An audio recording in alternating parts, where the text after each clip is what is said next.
You're ready for this? Yo, who's the daddy?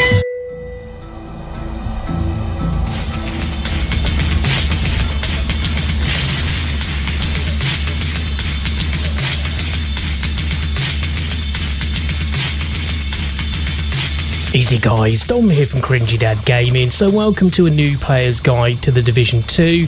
This is for anyone just getting started in the game. So it could be that you're totally new to the franchise, you've never played the Division before, or it could be that you're coming back after a long time out and you're a little bit rusty. I am going to be covering off a lot of the new features first in the video, and then towards the end of the video covering off elements that may help people who have never played this game before. So either way, there's going to be something for everyone in this video.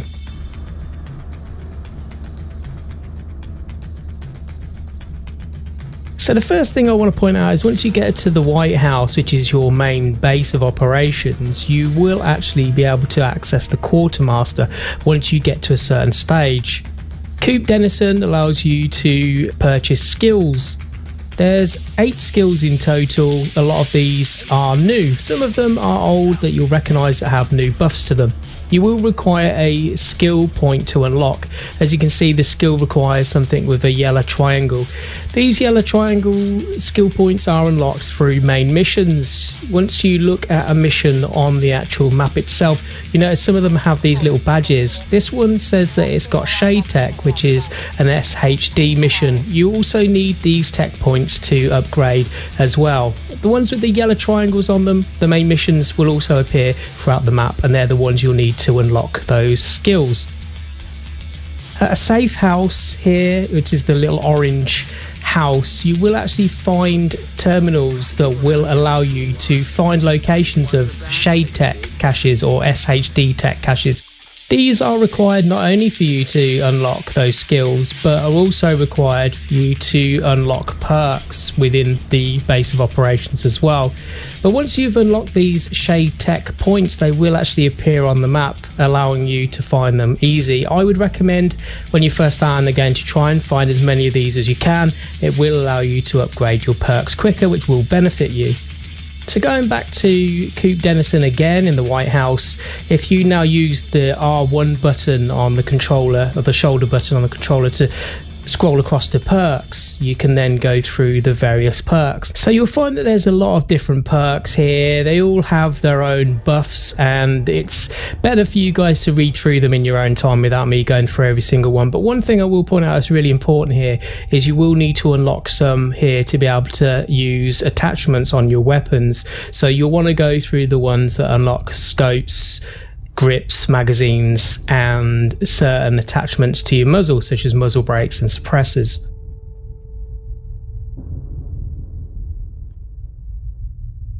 Now, for the attachments, once you go into your weapons section, you will actually be able to look at the mod section here. It's slightly different to the original game, but it still works in the same way that once you click on one of these areas of the weapon, you can then scroll through the different attachments to put on the weapon. Some attachments are weapon specific, so not every attachment will be available on every weapon. It also lists the stats of what these effects do with the attachments, and also I like how you've got a damage drop-off bar on the right hand side that shows you the range that your weapon is going to be within optimum distance to the target.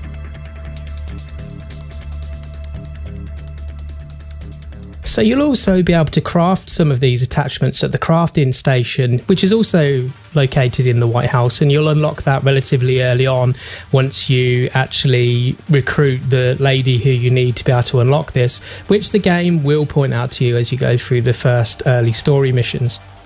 You can also craft things like body armor and all the other equipment that you wear, allowing you to build up a decent level of equipment. Now, some of these are blueprints that you will require through helping certain projects. So you're going to come across settlements.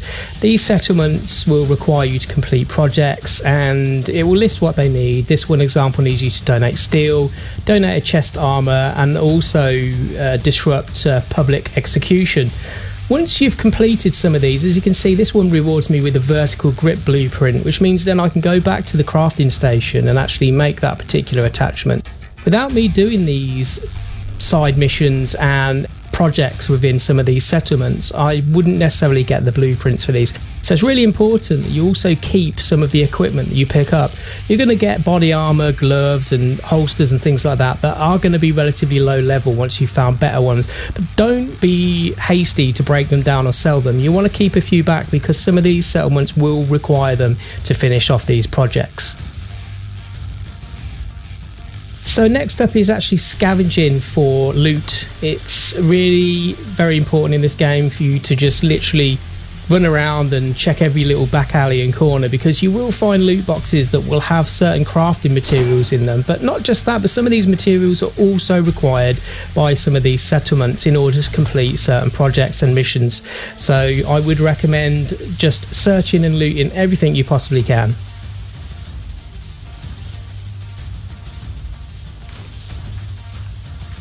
So something else that's also linked to some of these materials you can scavenge is the control points. You will come across throughout the map enemy controlled areas. These areas are filled with bad guys. You literally just need to clear them out, and once you've cleared them out, defend the control point from them trying to retake it over. And once you've defeated the enemies from this area, you will find that the local militia will actually take over the control point, and also you'll get a few goodies as well. So I'd recommend trying to do a few of these early on, because once you've taken these control points back, you will actually get access to a supply room, and in the supply room is usually some nice gifts for you, sometimes including some decent weapons and items as well.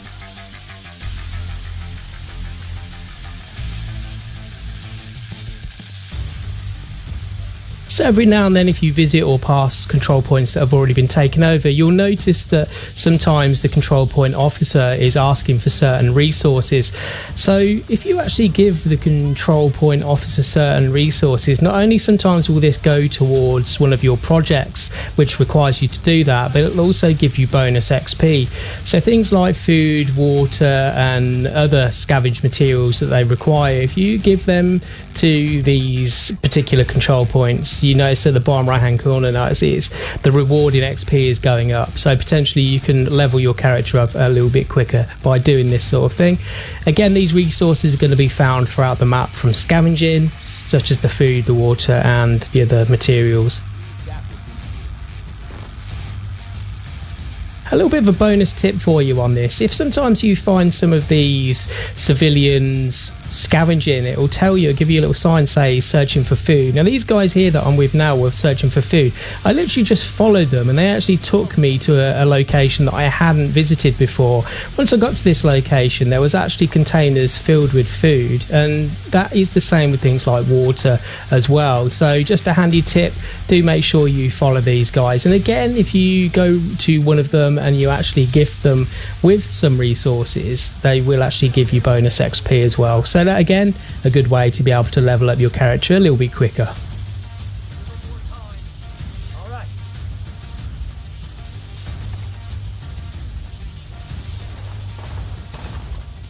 So next up we've got combat. Now one thing that's really important in combat, especially in the Division 2, is the cover to cover system. This is going to be your bread and butter of combat within this game. If you don't use the cover system, you are going to get absolutely melted, because some of these enemies have really powerful weapons and can be quite large groups. So being able to use the cover to be able to protect yourself from these enemies is a big thing.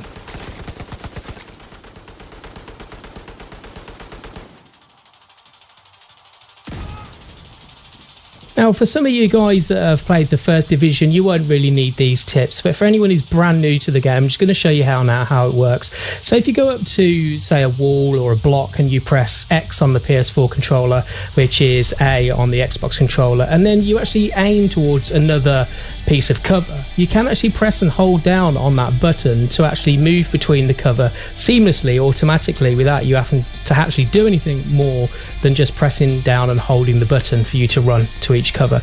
This allows you to be able to move rapidly from cover to cover while in a combat situation. Using cover also allows you to do what's called blind fire. Rather than pressing the left trigger button to aim and then the right trigger button to fire the weapon on the controller, you can literally just press the fire button, and that allows you to blind fire while you're still in cover. So next up, I'm just going to show you very quickly how some of the skills work. So at the moment, the drone here, if you put, say, the drone on the L1 slot, once you release the drone and you highlight an enemy, it will actually give you a prompt to press down on the L1 trigger button, which then allows you to set your drone on that particular person. It's really good to be able to maybe suppress certain enemies or just literally attack certain enemies. But once you've killed the enemies, make sure you press and hold down on that button to actually destroy the drone, which will reduce the cooldown time before you can use it again. One thing that took me a few goes to get used to was the actual flame turret. Now, once you throw the flame turret down, it does have a certain area that it will actually cover. But unless you press down on the button that you've actually assigned it to, so say in this instance it's R1, the flame won't actually come on. It's not automatic like the turret in the first game. So it means you have to press it to toggle it on and off. Next thing is enemy weak spots. Now, most enemies will have a red pouch or a red bag like this, which is a weak spot. You want to try and target them as much as you can because they sometimes will kill an enemy very quick. Like in this instance, the explosion there caused from that explosives bag literally took that enemy out straight away. Some enemies will have chemical pouches on them like this one here, which sometimes once disrupted will actually stun them and cause them to get confused, allowing you to get an easy kill.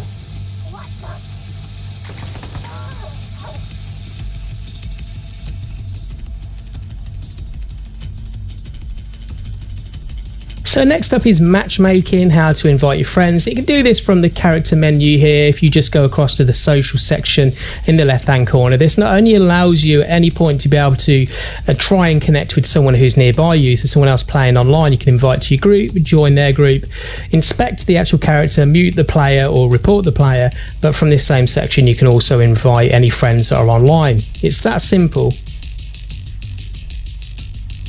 So another way you can join games within the safe houses is finding a matchmaking station. The matchmaking station will allow you to literally link up with anyone else online who has an open slot. The matchmaking station will allow you to do random activities, random main missions, random bounties, answer the call to agents in need, dark zone, and also open world exploration.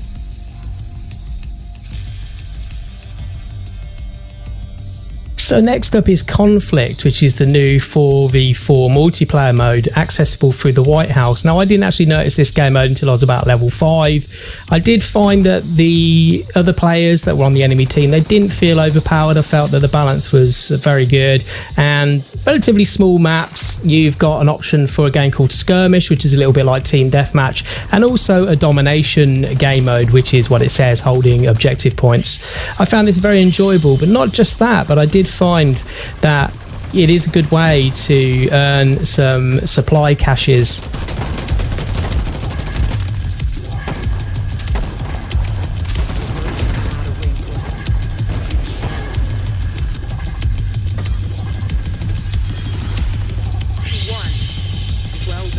Now, the supply caches in the game can be awarded for many different reasons, but even if you lose a game, you would potentially pick some up.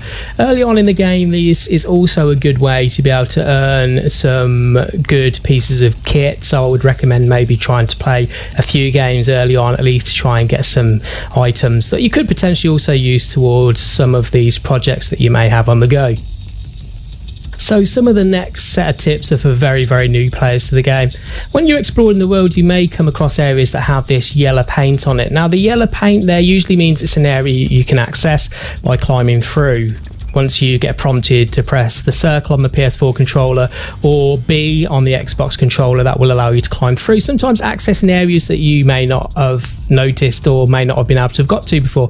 The same goes also for things like vehicles and sometimes kind of raised areas and scaffolding, but also keep an eye out for these ropes. You will find that there are these ropes that you can use throughout the world as well, helping you to get through areas and also find new hidden areas and also some good equipment. Mantling is something that's also really helpful in this game. Notice I just ran up to this planter just to show you that you get stuck on it and then you get a prompt to press the circle button on PS4 or B on Xbox. But when you're running, keep that button held down. It does just allow you to automatically mantle, which helps with the free running through the world. There is actually an option in the settings where you can actually put auto free running on, so you don't have to press the button. But I did find sometimes when I was running towards cover to actually go into cover, sometimes I'd mantle over it by mistake and end up getting shot by enemies, which is not good. But that's something you guys can kind of play around with. So hopefully you guys have taken some tips from this video, new or old. I know there's some areas I haven't covered in this video, such as the dark zone, and there may be some more deeper customization and other options I haven't covered off. I don't want to spoil the rest of the game too much. I think once you've got these main basic sets of rules, the way the game works, you should be able to figure out the rest on your own, and that's also part of the enjoyment. But if any point you guys have got any questions about anything, you're not quite sure about anything, please do pop that in the comments and we'll try and help the best we can. So don't forget to like, comment and subscribe, and thanks for watching.